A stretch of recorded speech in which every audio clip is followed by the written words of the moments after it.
yang diambil oleh Ibu Diah Prapitasari, Magister Pendidikan. Sebagai seorang guru, kita harus melek akan adanya teknologi.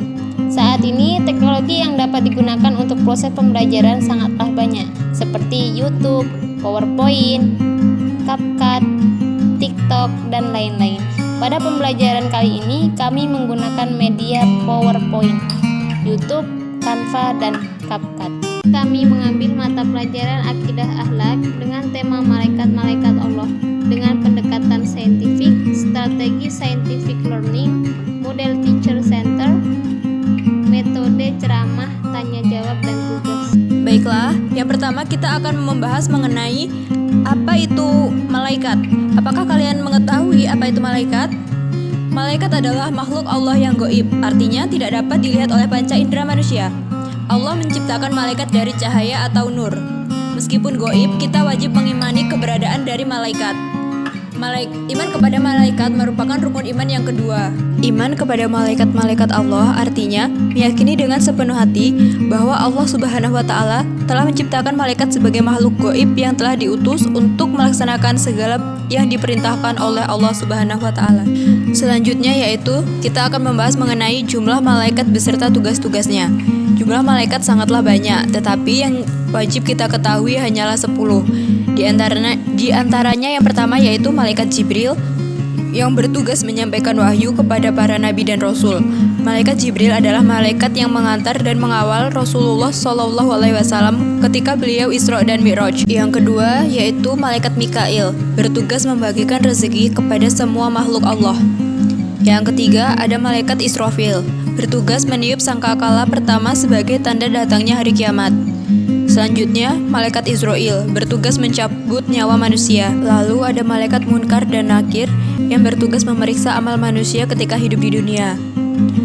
Malaikat Raqib bertugas mencatat amal perbuatan baik yang dilakukan manusia. Malaikat Atid bertugas mencatat perbuatan jelek yang dilakukan manusia. Malaikat Ridwan bertugas menjaga pintu surga dan malaikat Malik bertugas menjaga pintu neraka. Selanjutnya, sifat-sifat malaikat Allah Subhanahu wa Ta'ala di dalam Al-Quran dan hadis tidak secara jelas menggambarkan wujud dari malaikat, akan tetapi diterangkan tentang sifat-sifat malaikat. Di antaranya, yang pertama, malaikat selalu taat dan patuh terhadap perintah Allah Subhanahu wa Ta'ala. Yang kedua, malaikat selalu bertasbih mensucikan nama Allah Subhanahu wa Ta'ala dan tidak merasa lelah dan bosan.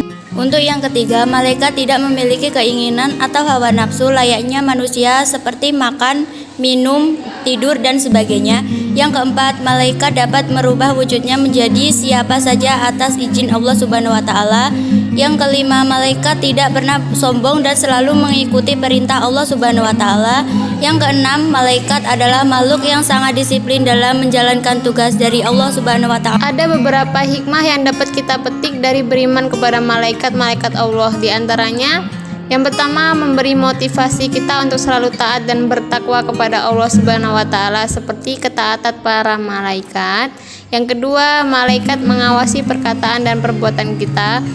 Yang ketiga, memberi rasa optimis untuk selalu berusaha karena Allah Subhanahu wa Ta'ala. Yang keempat, memotivasi kita untuk selalu beramal soleh karena bakal itulah yang kita bawa kelak ketika meninggal dunia untuk menghadapi pengadilan Allah Subhanahu wa Ta'ala. Itulah pembahasan dari kami. Apabila ada yang kurang jelas, bisa ditanyakan di dalam kolom komentar. Untuk belajar di rumah, silahkan jawab pertanyaan-pertanyaan yang ada di kolom deskripsi. Video pembelajaran dari kami, jika ada kesalahan dan kekurangan, kami mohon maaf. Semoga bermanfaat. Sekian, terima kasih. Wassalamualaikum.